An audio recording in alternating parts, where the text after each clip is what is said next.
rocking. So hitting record here. I'm excited to round out this last. Hi, Michael. Welcome. Michael's joining us, so that's great. Guys, I'm really excited to round out this last segment on the 5 circles of influence. And it's not the end of this discussion. It's just the end of the introduction to the discussion. Really, the BDP is about mastering these 5 circles. It's that simple. It's 5 minutes to learn and a lifetime to master. And we're going to keep diving deeper and deeper and deeper. And the more I continue to evolve and learn and grow, and I know Tom feels the same way. He's younger than me, but the more he continues to evolve and learn and grow, we go back and, you know, the general principles are the same, but you learn just a little bit more. And so we just want to keep on the path of mastery here. And so we'll round out with the introduction to the inner circle. And the inner circle is real simple. It's going to be fewer people in your inner circle than in your relationship circle. As you go inward on the circles, you're always going to see it. It's going to be fewer people. And relationships, we talked about, for me personally, relationships are defined by reciprocity. You know, connection is one-sided for me, meaning I want to give, and I'm going to give first and give consistently, and that creates connection. When people start reciprocating, now it's coming into relationship, and it has a different value to it. And now inner circle, in my opinion, and I know Tom will have some other things to say about this, inner circle is when they actually start tilting the scales the other way. Like Tom's a great example. He gives me much more than I give him. And that's an inner circle relationship. And so when done properly, people buy into who you are, what you're all about, and what you're working on, and they start giving. And what you want to do is roll out the red carpet for those folks. That's where a lot of your personal, you know, I want to say gifts, blessings, whatever you want to call it, you basically want to roll out the red carpet for this smaller group of people. You can't roll out the red carpet for every relationship. You can't roll it out for every connection. But you definitely should roll it out, in my opinion, for your inner circle, and give them a bit more attention and a bit more affection than you normally would. So you'll notice that your investment gets higher the more inward you go, and there are fewer people that you're going to be investing in the more inward you go. Now, if you were to look throughout your network today, based on what we've covered in all of this, who would you consider classify a contact? Who is in your database? Who would you call a connection? Have you identified who your relationships are? And how many people would you put in your inner circle? I think it's a great exercise to go through that, because what you're going to find is that Thriving Tribe is the process of doing this over and over and over, and nurturing these contacts into their highest and best form. Let me give you a practical example, and then I'm going to ask Tom to say a few words on this, and then we'll open up for questions. A practical example of this is, how many friends, you guys answer this, how many friends are you allowed to have on your Facebook profile? Anyone? You might be muted. 5,000. 5,000, right? Now, if you were to take a look at your 5,000 Facebook friends right now, how many should you have? Let me give you the popular school of thought. Well, it's useless to have 5,000 Facebook friends when they're really not friends, right? Well, here's the fact of the matter. If you've got 5,000 people that are friends with you on your personal profile, and you've been taking them through this process, you have a significant amount of influence built up. And when you post an event or you post something, you're going to see a lot of interaction. So one of the things that you could set as just a kind of a goal, in the background here is, okay, if I've got access to 5,000 friends on Facebook and I reach out to every single one of them, and I do this daily, maybe I take 10, 20, 30 per day. You can do it. You literally could do 50 in under 20 minutes. And you start bringing them through these 5 circles. Now they choose. Some people won't respond at all. And if that's the case with me, what I do is I'm going to free up that space if I'm already at 5,000. And what I want to do is I want to take those 5,000 opportunities and nurture them to the highest and best they can possibly be. If a person did just that alone, they would build a thriving tribe and a thriving business. Just Facebook, let alone anything else. Imagine having 5,000 friends on Facebook that you have made contact with and they are somewhere in this process of nurturing. That would be all the marketing you really would need. It's such a powerful platform. But now if we test it and said, okay, out of 100 people that have 5,000 Facebook friends, how many of them have nurtured those contacts into something more than a contact? And the answer would be maybe 1 out of 100 people, one or 2 out of 100 people. So we don't lack for opportunity to make contact with people. What we're really struggling to do is follow up in a consistent and systematic way to nurture the contacts we already have access to create something higher and better than what they currently are. And so that's what these 5 circles of influence are all about. And if you apply it to every platform, to every contact, and you systematically bring people through the process, allowing them the flexibility and freedom to be who they want to be in the process and choose for themselves. The only time you choose is when you're bringing them into database or not, okay? Or if you're making contact.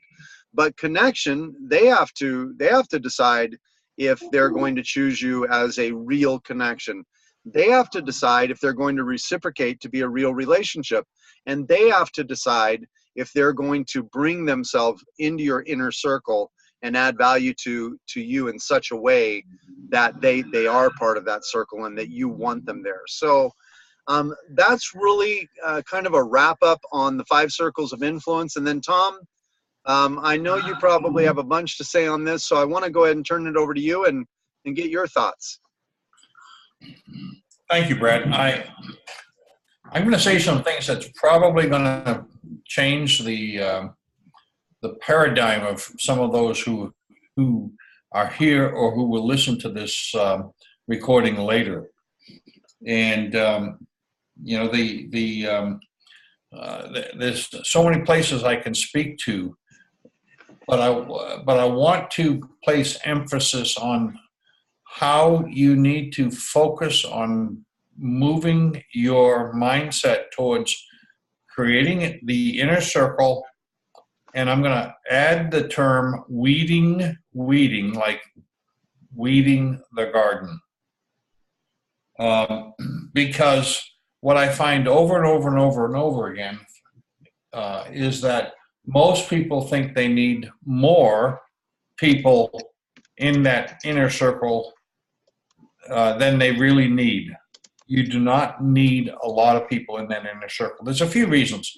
Number one is you can't have true relationship with dozens and dozens of people and have real collaboration with dozens and dozens of people in an effective manner. And secondly, you've only got so many hours a day in which you can actually build relationship. And thirdly, unless you weed the garden, you're going to be investing your precious resource of time into people who aren't going to be willing to be in that give and give similar type of relationship. They're going to be more focused on themselves as opposed to being in a symbiotic give and give environment with you.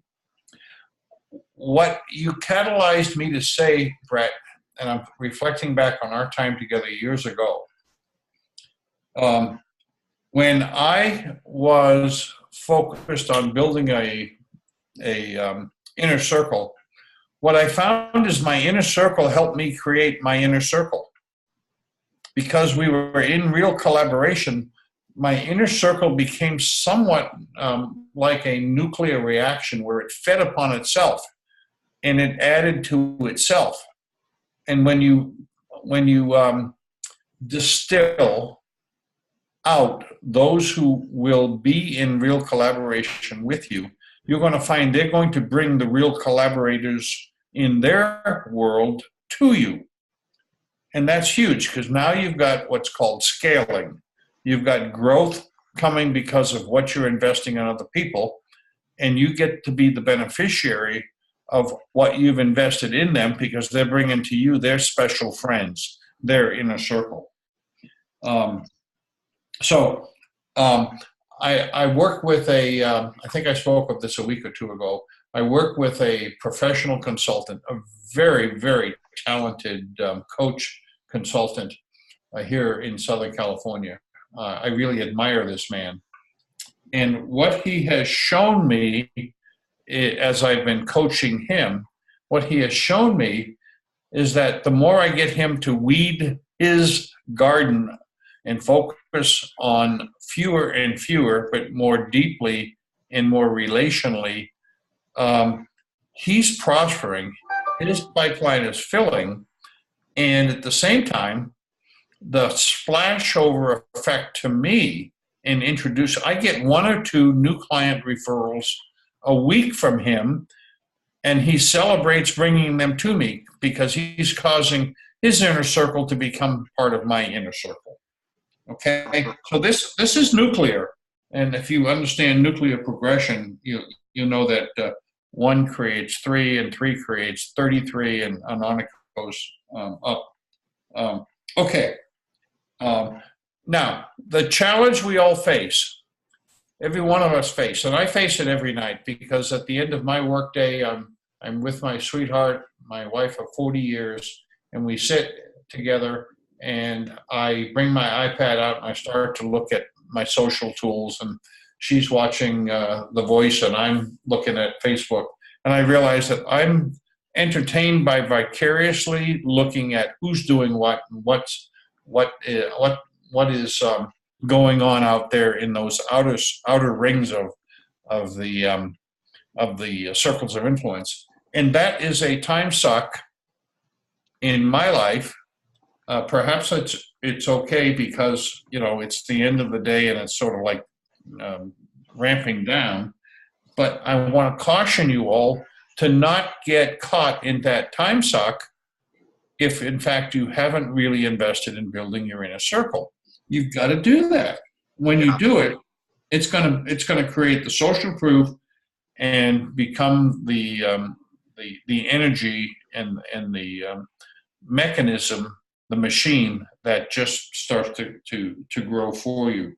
So vicariously eavesdropping on what a cousin is doing in New Hampshire as I'm here in San Diego doesn't yield anything to me. That's not effective. I urge you to focus first on getting to the inner circle and building that, and then you'll have time for the rest of those things. Brett, I think one thing that is my aha moment around this, and I can think to our relationship over the years, is that when you focus on narrowing the numbers of people who you allow to be in your inner circle, and you in fact invest in, it's not just allowing, it's investing in them. Yep. They become the energy and the source of more people who are like them.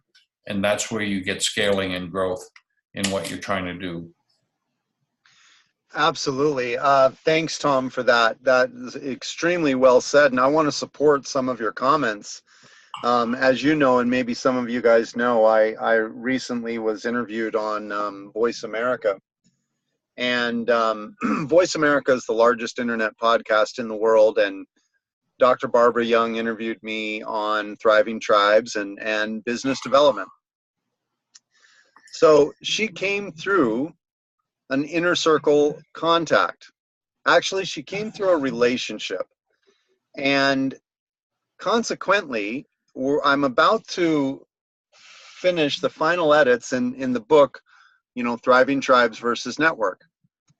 And Dr. Barbara on the show asks Brett, or maybe she asked me during a break, Brett, do you have a book coming out or something? And I said, yeah. And she goes, okay, great. We're going to talk about that. And she said, I want to make sure that the listeners understand that this book is coming out. Now, this is going to be my first full published book that I wasn't a guest author in or something else, right?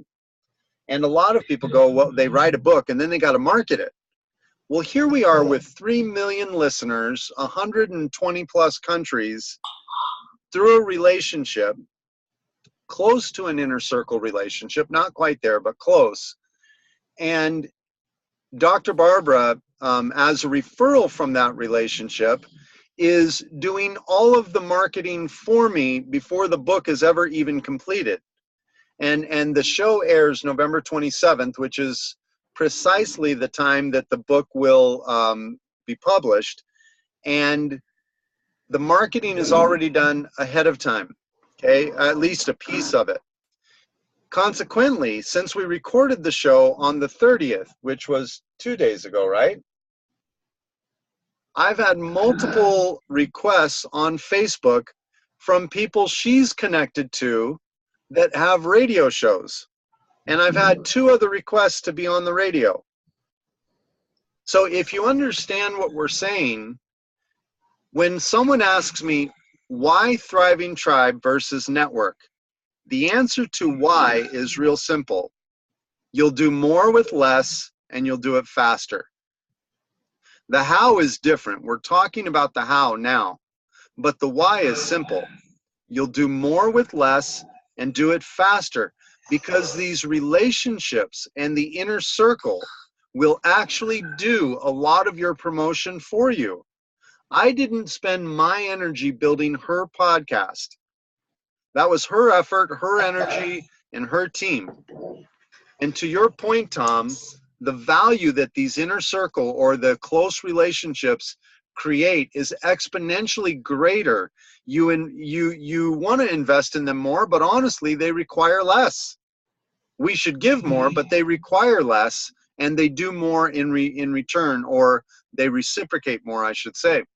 Yep, I agree. So the key here, guys, is if you don't manage systematically this process from contact to database to connection to relationship to inner circle, then you're going to have this random result of who hit where, right? So what we want to do to continue to master this is just keep bringing this into a focus of accurate thought, activity, and habit. It's what the BDP is all about. Accurate thought, activity, and habit. And when you do that, the results will be amazing. If you're not closing deals right now, there's still something to learn, right? And trust, and Tom, I know you'll validate this, and many other people will as well. But deals close very easily when you get your thoughts, activities, and habits in place.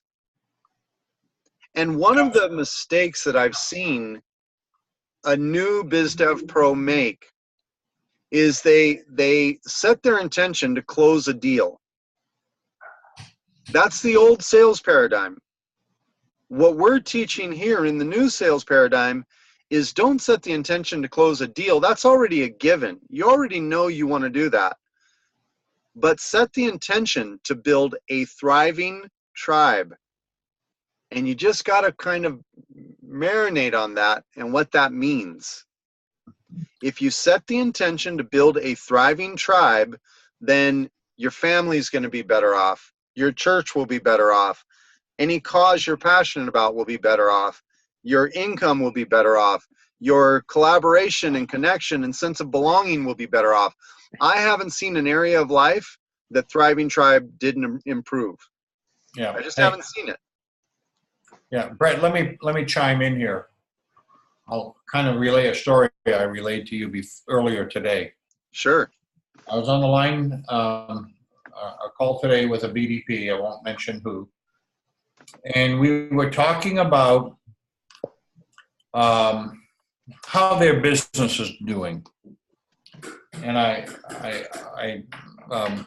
had met with this individual about 4 weeks ago.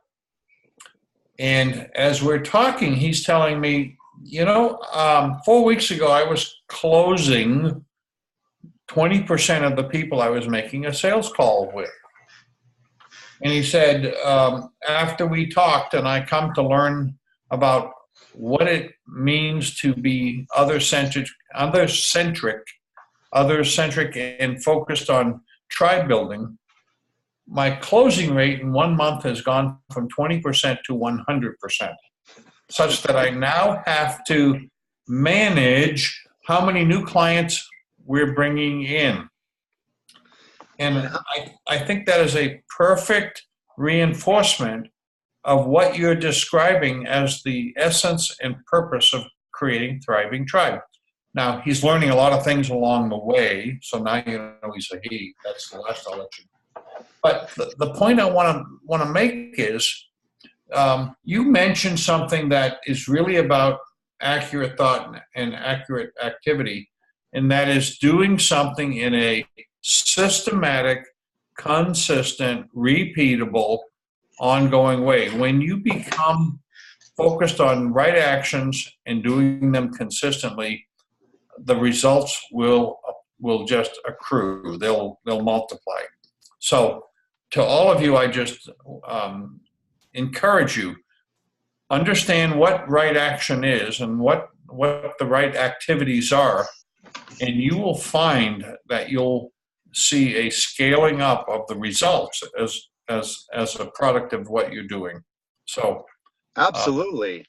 No, I love that example. It's tangible, it's real, and we have some other ones too. And I know you guys can see my screen, but what I want to do is I want to jump in and just go through a process here as we wrap up, because I promised I would for those of you that are setting up your digital assets. But while I'm going here, are there any questions on what Tom has said so far, or what I've said?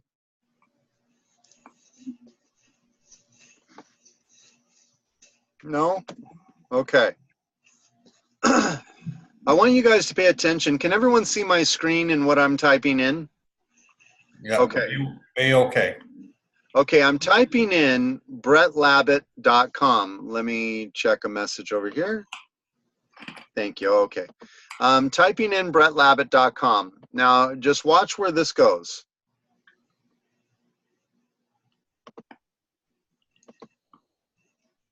Uh-oh.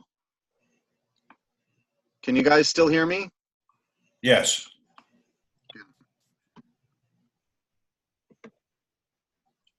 Okay. Am I still with you guys? You are. You delivered Derek to us. Okay. I think something went weird with my internet here, but so you can see where brettlabit.com went, right? It went right to my referral card. Uh-huh. Now, we only got a couple minutes, and I'll have Tom speak to this right before we wrap up here. But what I want to share with you guys is this has been absolutely a game changer for me.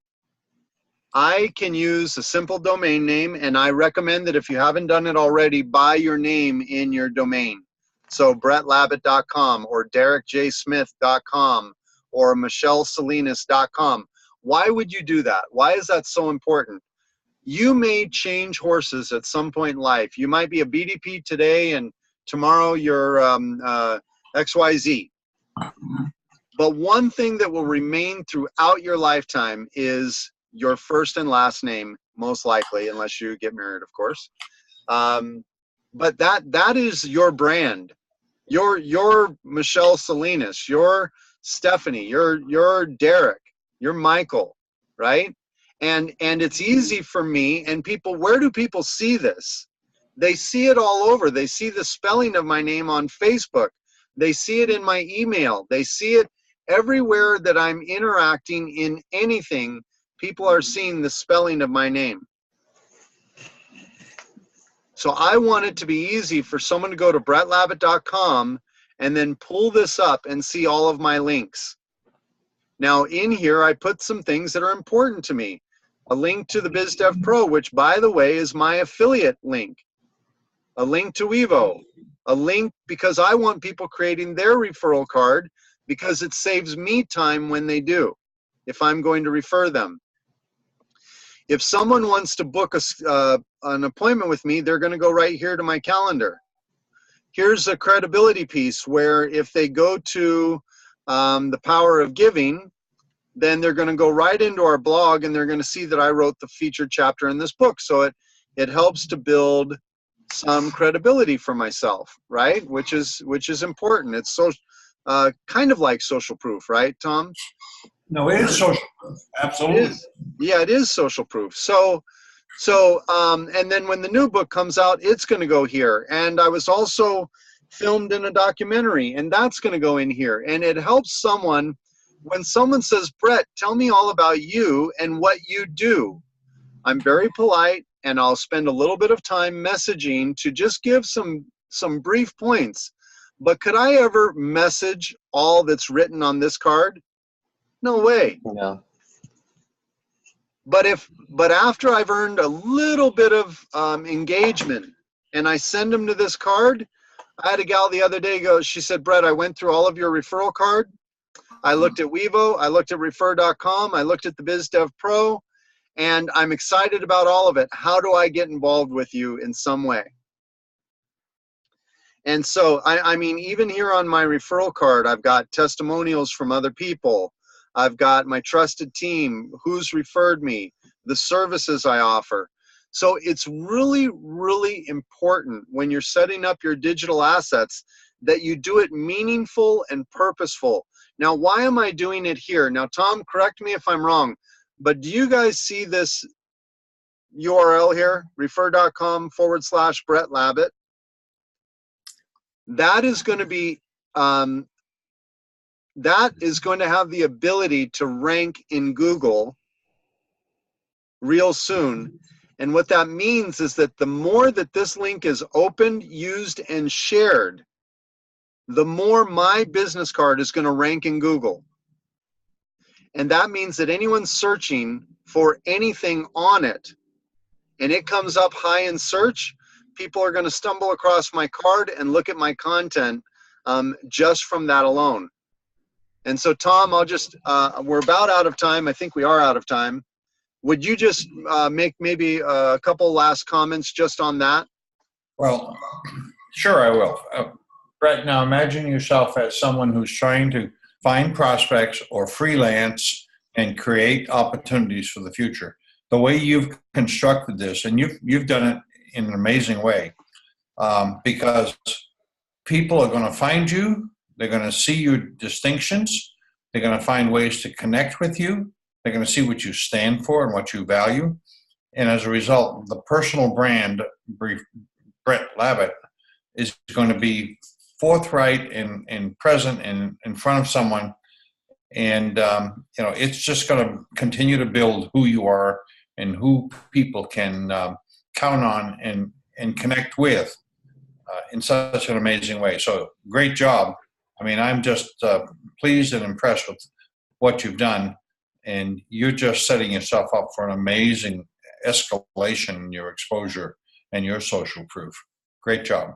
Thank you. So guys, get this stuff streamlined and make it easy for people to engage you, to find you, to cross check you, right? I want people cross-checking me. If they go to my Facebook, I want them to see the same man that they see speaking on stage.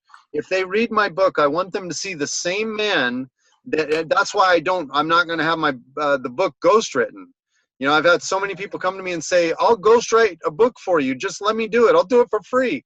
And I go, no, you're not me.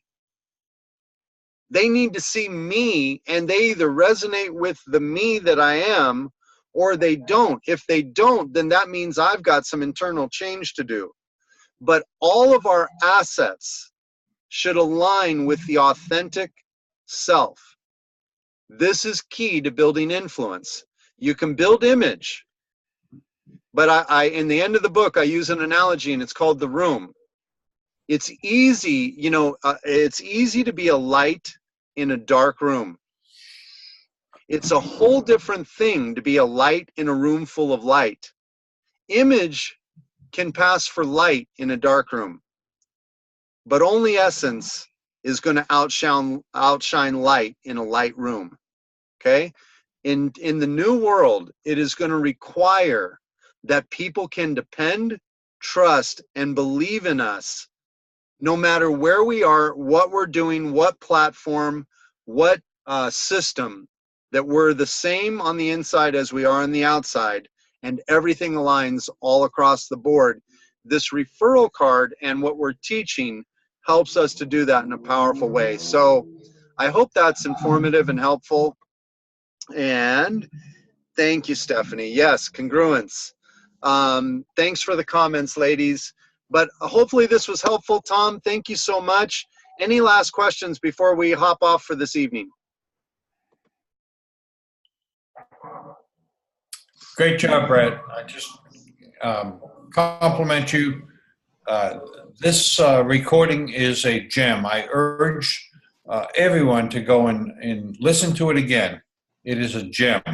It's one of the best I've heard on this whole topic.